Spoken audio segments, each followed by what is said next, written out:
دا سیوان چې بار علي په 250 روپۍ کیلو دلته علي په 100 روپۍ کیلو وی آی پی سیو خان. دا د پیښور ګوړ منډي ده.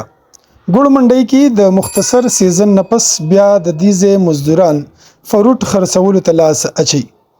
ویل کېږي چې دلته ډیر په لوی مقدار باندې مختلف فروټ راځي او بیا د نورو علاقو پر ځای دلته په ډیرو ارزانو دامونو خرڅيږي.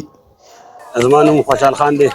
زه د ګوړو منډۍ د کمیټۍ ممبر یم. د ګوړو منډۍ کې 3 میاشتې سیزن دی، د هغې نه پس د سیزن ختم شي دا مزدورکاره چې کوم تاسو د ریوړو ته ګورئ دا ولاړ دا مزدورکاره دي، دوی بیا کار نه وي، د هغې نه پس دوی بیا خپل فروټ ولګوي په منډۍ کې په ریوړو باندې.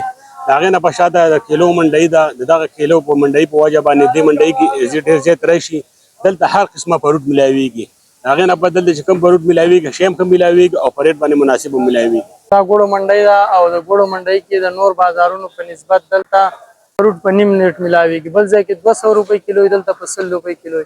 هغه وجه دا ده چې دلته مال ډیر زیات راځي، کمې ګټي خو مال ډیر خرڅوي.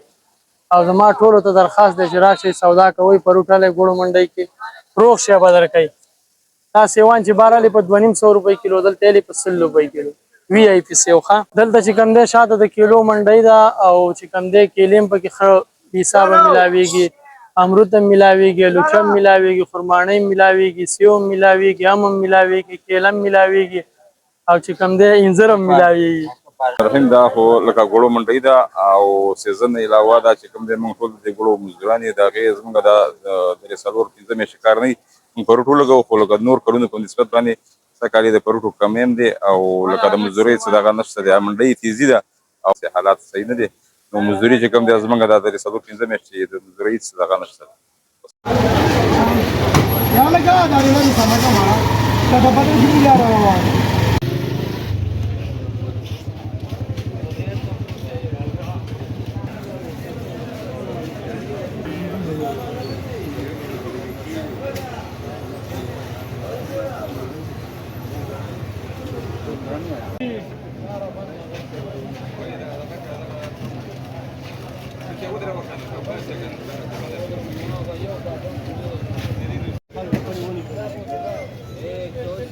سوال خو نه کوي